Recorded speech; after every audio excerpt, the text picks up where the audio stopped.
début, l'électricité, cela faisait surtout des éclairs. Les gens ne savaient pas comment ça marchait, alors ils paniquaient. Aujourd'hui, grâce à nos excellents spécialistes, grâce aussi à nos charmants électrons, on s'y connaît un peu mieux en électricité.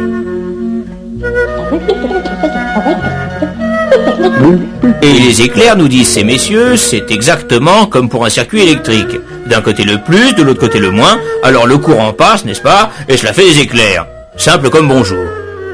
Mais alors là, messieurs les spécialistes, je vous arrête. Eh oui, vous nous avez dit que les électrons allaient du moins au plus, parce qu'entre les deux, il y avait un conducteur.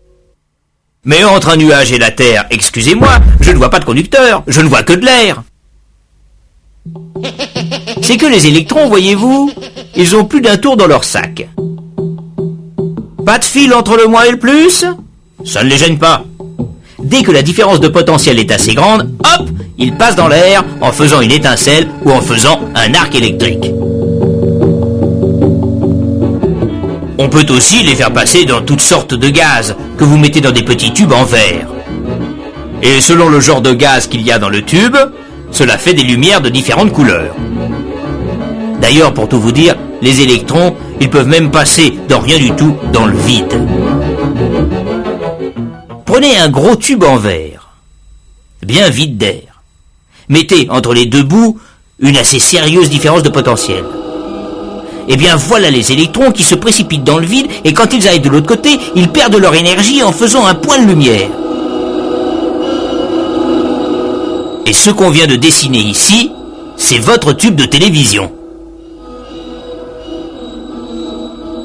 C'est comme cela que les électrons peuvent vous dessiner des petits Mickey, ou des électrons bien sûr.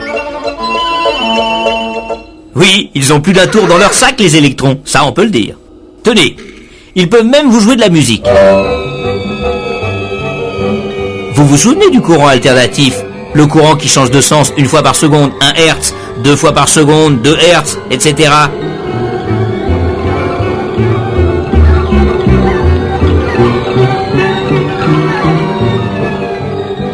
Bon, faites passer un courant alternatif dans un haut-parleur. Eh bien, à 100 Hertz, vous entendrez ceci. 200 Hertz. À 435 Hertz, vous avez le La. 1000, 2000, 10 000. À 20 000 Hertz ou 20 kHz, alors là, ce sont des ultrasons et vous n'entendez plus rien. Mais les chiens, si. Si on augmente encore la fréquence, on arrive aux alentours de 200 kHz. Et là, alors, c'est de la radio. Avec une antenne, vous avez un poste émetteur.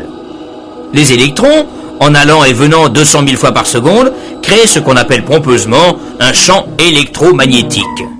Et dès qu'une antenne de réception est placée dans ce champ, les électrons de l'antenne se mettent à aller et venir exactement à la même fréquence que leurs copains, qui sont à des centaines et des centaines de kilomètres de là. Mais 200 kHz, évidemment, ça ne s'entend pas. Alors l'astuce, c'est de superposer à cette haute fréquence, ce qui évidemment va loin, des basses fréquences qui, elles, font de la musique ou autre chose. Une fréquence de 200 kHz, c'est ce qu'on appelle les grandes ondes. À 1000 kHz ou 1 MHz, les petites ondes. Puis les ondes courtes, puis les très courtes, qui servent à la modulation de fréquence. Et à partir de là, on peut faire passer aussi des images de télévision.